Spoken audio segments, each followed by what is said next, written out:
don't know if you can hear that there's a bunch of my kids outside screaming and shouting and laughing and stuff. Anyway, hello, welcome back. So today's video is going to be my June media wrap up.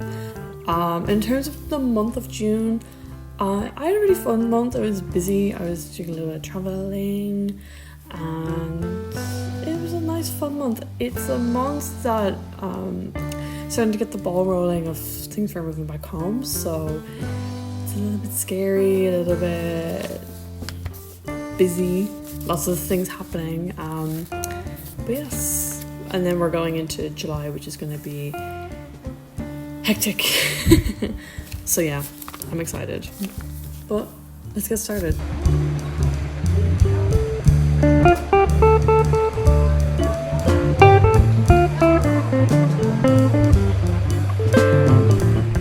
So I'm going to start with films this time because I watched a lot more films this month than I did back in May. So I watched a total of 8 films this month, which I think is pretty good. So the first one that I watched this month was Star Trek Generations. Fun fact about me, I'm a Star Trek fan, I'm a Trekkie. And slowly but surely, me and my boyfriend have been watching a bunch of the Star Trek films. So Star Trek Generations is the first film with like the Next Generation cast that has like a Patrick Stewart in it and stuff, but it also has like original cast in it, so like William Shatner and everyone in it. So it's kind of like a crossover film, and it's a film where they're kind of handing over the reins. Now, here's the thing. Out of all of the Star Trek films, the ones that we've watched previously, it is way better. The first original Star Trek film is brilliant, it's really, really good. The second one, okay, good. And the rest of there's about 5 or 6 ones from with the original cast, shit. The rest of them are shite, okay? They're stupid. Star Trek Generations was actually really, really good and really, really interesting and fun story. So yeah, I really enjoyed it. I gave it a 3.5 out of 5. The next two, we had a bad movie night with one of our friends. So we watched these 2 films of the night. The first film that we watched was They/Them. Ooh, it's terrible.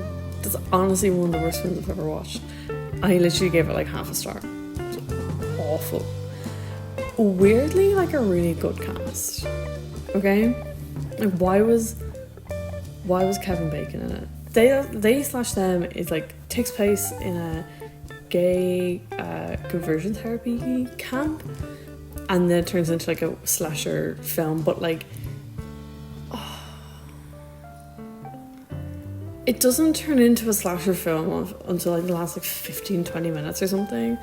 And it's really, really badly written, and the actors for the main group of kids that are at it are not good, but a lot of money went, the production value of it is really high, so it just makes me wonder where all the money for it. So I don't know, it's objectively a really bad film, and not in parts of it were funny, so bad it was funny, but the majority of it not. There's a bit where they all start singing Perfect by Pink. What the fuck? Anyway. And then the next film that we watched after that is we watched The Room. I'd never seen The Room. I know it's a classic, oh my god, how have I not seen The Room? We watched it. It was fine. And see, my thing is, I think just so much had been pent up about The Room that I thought it was going to be one of those films that it was so bad, it was funny or it was entertaining. I found it so boring. I was just watching it and I went, I don't give a fuck. You know what I mean? I was like, this is just a bad movie. It's just a bad movie. But I get why people are obsessed with it, because there's a whole mystery behind Tommy Wiseau and who he is, and how it's such a poorly done film, but the production value was so high for it. Yeah, but then it's the thing, I've seen a couple 1 or 2 films by Neil Breen, and they are bad movies, but they're so bad they're they're funny, like they're hilarious, or they're just really like they're actually entertaining to watch because you're watching and you like don't know what's gonna happen next. So yeah, The Room, I understand why people like are obsessed with it, but it's not for me. Sorry. And I give that a 2.5 out of 5. Okay. And then the next one that I watched was Ponyo. I'd seen Ponyo before. Ponyo is one of my favorite Studio Ghibli films. It's just so sweet and it's just so nice and it's just so cute. My boyfriend had never seen it, so I thought, well, we'll watch it. And he loved it as well. It's just a nice like film to watch. It's just like cozy. The story, doesn't really make a lot of sense, but whatever. So yeah, and because I watched it before, Ponyo for me is a 4 out of 5. You know, it's great. The story is a little bit lacking at times, but that's okay. Okay, the next thing that I watched was Queens of the Stone Age Alive at the Catacombs. So this is a concert film for band Queens of the Stone Age. I like Queens of the Stone Age. They are my boyfriend's favourite band, and this is like a new release that they were doing, and they were doing this screening up in Seoul. So we went up to Seoul. We were in Seoul for about 3 hours to go and watch this. But it was great. I really enjoyed it. It was really beautifully done, really beautifully made. I didn't know any of the songs, but I don't really...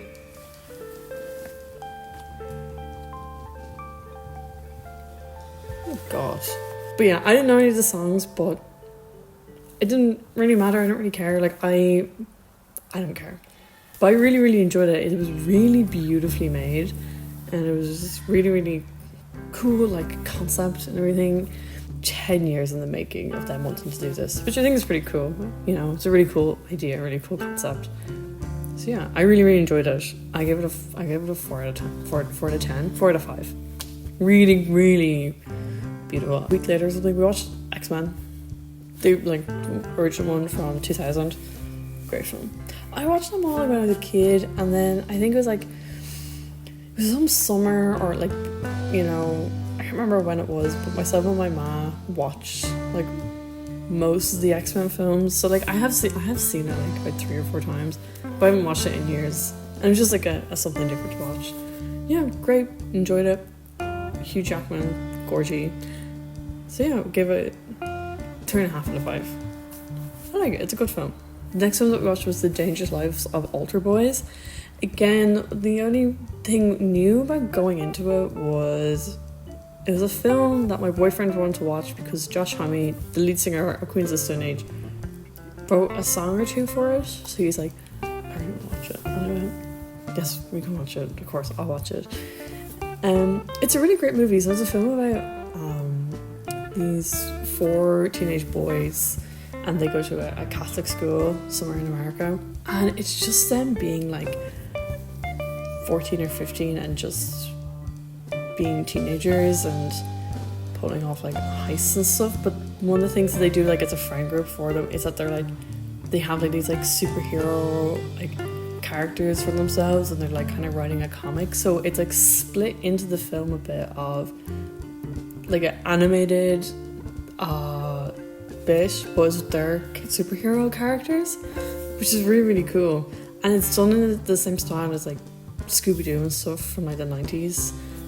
I was watching it, I haven't looked into it, but it seems like it's the people who would have made Scooby-Doo did do that, which I think is really cool. And I was watching it and I was like, yeah, if I saw this film when I was 15, it probably would change my life. Do you know what I mean? I think a lot of people have those films that you watch them when you're like a teenager and you go, yeah, this would have altered some brain chemistry for me. Do you know what I mean? But yeah, the ending is like the most depressing thing I've ever seen. It was like so fucking unnecessary, but it was really good. I really, really enjoyed it. And then the last film that I watched in June was The Doors. A load of people go like, oh, The Doors, like the film The Doors is brilliant. I don't know why, I just heard people saying it's such a good film. And I was like, okay. I didn't want to watch anything like too serious or whatever, and I thought, sure, fuck it, we'll watch The Doors. It's the fucking stupidest film I've ever seen in my life. It was so stupid. It was so stupid. Val Kilmer, okay, here's some saving graces for it. Val Kilmer was genuinely brilliant in it. He was really, really good in it as Jim Morrison, okay? Because he looks so like him, and he did genuinely like transform himself into him.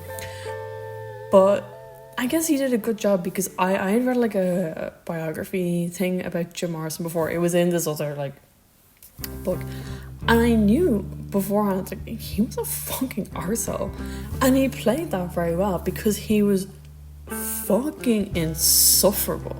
Conor McLaughlin's in it, and he plays Ray. So he's the guy who's he plays the keyboard and bass at the same time, and he has wigs on, and they're awful, which is surprising because the rest of the film, in terms of like the production design and the costumes, and even I'm pretty sure Val Kilmer's in a wig.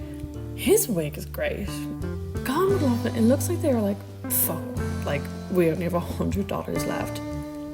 Let's just go to Party City. Like, I know, but it was weird because I'd heard so many people and seen it on so many of these like lists that, oh, one of the best films like of the 90s or whatever, and I was like, oh, okay, it's not.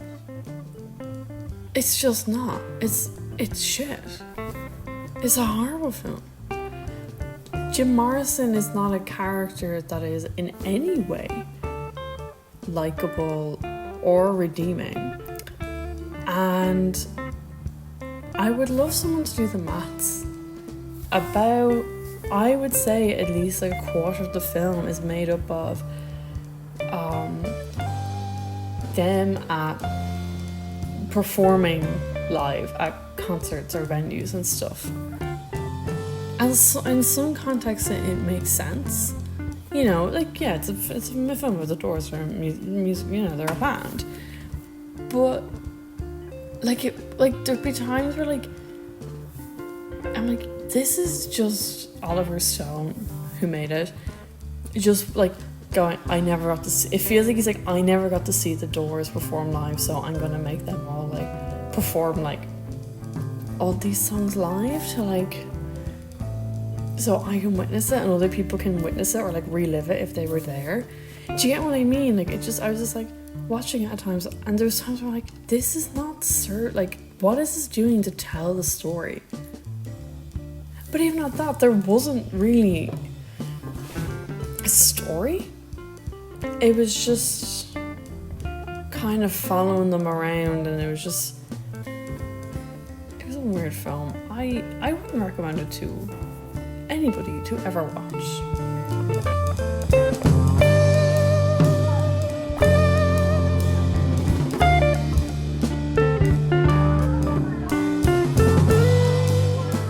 So I started the month reading Greek Lessons by Hank Kang. I was like, it's a very different book to ones of hers I've read before. I've read The Vegetarian and Human Acts. With Greek Lessons, there is a story, there is stuff happening in it, but it's more just about this woman and this man, like this woman and her Greek teacher, and just about their lives and who they were and who they are now and what's going on with them, and there's no plot, shall I say. I enjoyed it. I think I'm coming to the realization that I do prefer books that are more plot heavy than like about just characters. I did enjoy it. I did like it. I thought it was very beautifully written, and it was also interesting because they both of those characters, they have very interesting relationships to language, and that's what it's all about language and how we communicate. So I did enjoy it. I gave it a 3.5 out of 5. You know, I guess it's the case of when I was reading The Vegetarian and I was reading Human Acts, like I found it difficult to put it down, and I always wanted to be reading it, whereas when I was reading Greek Lessons I was a bit like, like I wasn't like really excited to keep reading it. And I had my first DNF, did not finish, of the year. It was this book called The Girl in the Bog by Keith Donoghue. Now, I maybe should have known better by the title, but, you know. It was a book that was inspired by Anton, and it was like a fantasy-esque book set in Ireland, and I thought, you know what, like, I never really read fantasy stuff, and I haven't read like an Irish book in a little while. I thought, like, I don't know, I'll give it a go, do you know what I mean? So I started reading it, and I'm not joking, I think I was about 3 pages into it, and I looked up, and because I could just fucking tell, I went, and I was in bed reading it, and looked at my phone, and I went, and my boyfriend went, what? And I went, you're mad about this is American. And he went, what? And I went, I could just tell. I could just tell that it was written by some American guy. I had hopes for it, because at the beginning bit it had like a bit of an introduction about how to pronounce all of like the names, like Irish words, and it said, you know, like, oh, this is how you pronounce, like, these are the most crucial ones. It said, but there's other names and stuff like that in Irish. You know, try to pronounce it, but if you can't pronounce it, it's okay. Like, it's not entirely crucial to the story. And I went, oh, okay. Like, it's a nice, you know, for an international audience. Okay, you know, try. Google it. Google exists. The internet exists. You can look up how to pronounce things. But anyway. And then they kept, the first chapter, they kept going on about the rolling green hills of Connemara. And I went, oh, God. You know, and all this. And, but my thing was with it, was kept going on about how Irish the characters were, how Irish things were. Just kept really trying to reinforce the fact that this is in Ireland and set in the countryside in Connemara in Ireland. So I'm like, okay, shut the fuck up. But then I'm also like, where the story is set, they just say Connemara. Connemara is a pretty like a big, expansive area, like mainly Galway, in the west of Ireland. Where? But I would say I read like 2 chapters of this and started the 3rd one. At no point does it mention where in Connemara this is. It just felt like using Ireland as an Irish thing as a costume for this book. Because I was like willing to give it a bit of a chance, and then I got to a point where there was some character's name in it who had, it was like some teacher in it called like Mr. O'Sullivan, but it was misspelled in the book. And I was like, you had this whole thing at the beginning of your book about Irish names and like the spelling and like and I went, because I saw it and I went, Sullivan, and I was like, what? And because my boyfriend is pretty good Irish, so I was like, what fucking name is that? And he went, that's O'Sullivan but spelt wrong. And I went, fuck's sake. It just really, it was just more like using Ireland as like, it just felt really like tacky, do you know what I mean? I felt like I was just reading something that I'd find like in O'Carroll's shop, do you know what I mean? And just, I felt like I should be drinking a green beer while reading it and whatever. But no, I like didn't even finish it because I just got so like annoyed by it, you know? And because I was kind of excited for it, because last summer I read Anton and I really enjoyed it for the most part. Lots of it I started skipping bits of it because it's a lot like listing off names, but I really liked Anton, so I was excited to read a story that was like inspired by or used by it, and I was just like, I couldn't even get to that because the story was just so shitty written. Anyway, whatever. So then the next book I read when I decided not to finish that one was The Art Thief by Michael Finkel. So this is a book, it's somewhat biographical, but it's written in a fiction way about this guy called, what's his name? Stephen Berthweiser, who was like one of the most prolific art thieves in Europe. I love art and I really, really love art history, but I also do find like art crime really interesting. one of my favorite books that I read ages ago, it's this book called I Was Vermeer, and it's about this guy called Hans van Meegeren who forged like a shit ton of paintings by Vermeer. Really, really interesting book. But anyway, The Art Thief, it's about, chronicles this guy's life and basically him being a prolific thief from museums all across Europe over the course of like 10 or 15, 20 years. I really enjoyed it. I really liked it. At points it got a little bit repetitive because it was kind of chronicling, it seemed like nearly every single theft, and I went, I don't give a fuck. I got to a point where okay. But it's about him and then his relationships with his mother and his long-term girlfriend. I enjoyed it. I really liked it. I haven't read like an arty book in ages, so it was a really nice thing to read again. I also really liked it because the chapters were super short. Like the chapters were between 3 and 7 pages long, which I really like. I really like the fact that I feel like I can very easily read through like 2 or 3 chapters at a time, and I feel like I've accomplished a lot. Maybe is that the result of like my shrinking attention span? Maybe.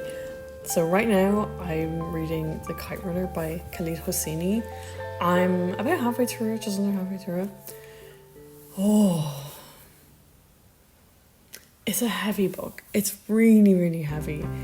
But it's really well written. I really, really I'm enjoying the story of it. So far, it's about this kid that's from Afghanistan, and he grew up with a very wealthy father in Afghanistan prior to like the Russian invasion, and I'm not even really sure of the whole like contemporary history around Afghanistan, so apologies, but it follows his life. Yeah, it's one of those books that I like remember coming out. Like it came out in 2003 and I was 3, but I don't know, I just have like vague memories of my ma reading it, and then I think the sequel for it is like 1,000 Splendid Suns, and I remember her reading one of the, I think I have more of a memory of her reading that one than, you know, The Kite Runner. It's really, really good. It's really, really interesting. Because I looked at it before, it is semi-autobiographical, so I'd be interested to read after how much of it, if he said like how much of it is autobiographical and how much of it is made up or whatever.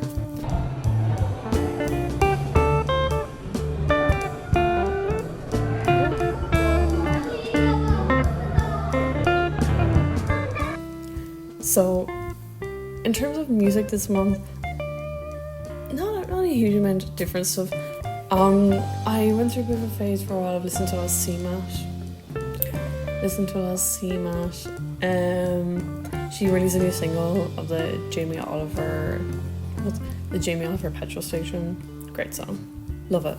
So much fun. I love CMAT. I'm very excited for the new album. I can't wait. And then also, well, new releases, kind of. I got tickets to go see David Byrne next year. I'm a really big Talking Heads fan. It was not last year, was it last year? Or the year before is when the remastered version of Stop Making Sense came out. I went to go see that. Hey,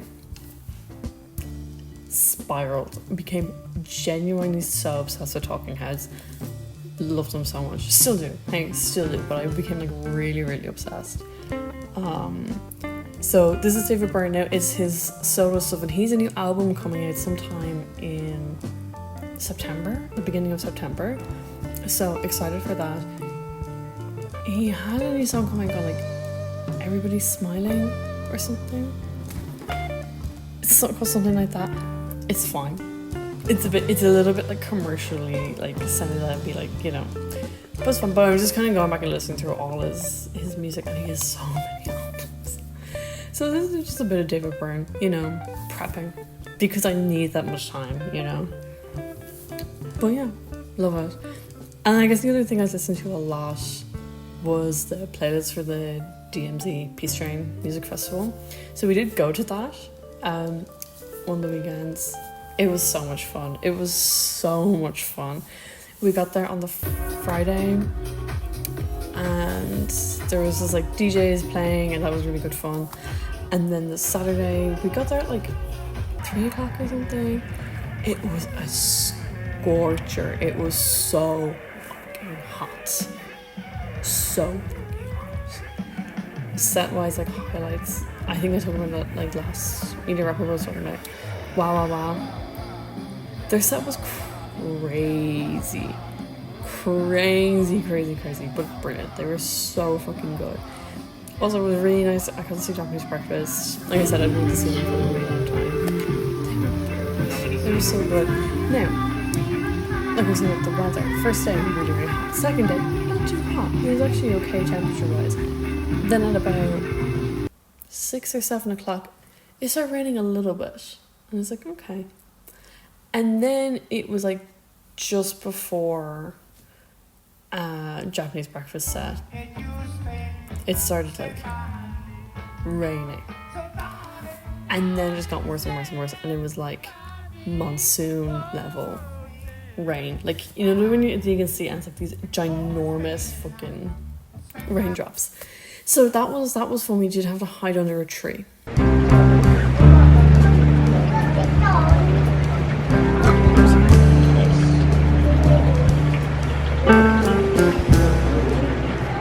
Okay, and then I guess just some like miscellaneous bits, I guess, for like media wise. I don't know why I've been spending a lot of time on Pinterest this month. I like looking at nice things. Sue me.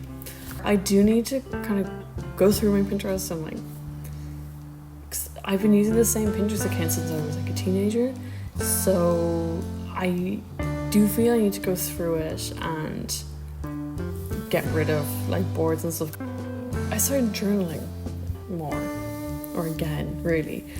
I have this travel journal that I've been keeping of my time in Korea. Whenever I go away somewhere, I'll like get like leaflets and keep like receipts and stuff, and then like compile them together and like write about like the trip. And I just, because I've just been so busy, like just haven't kept up with it. But then I've started like doing it again. One, for the fact of like, well, I'm leaving soon. I kind of want to, you know, use it and fill everything, because I don't want to bring all this stuff back to Ireland, you know. So I haven't like internally like a deadline to get it all finished.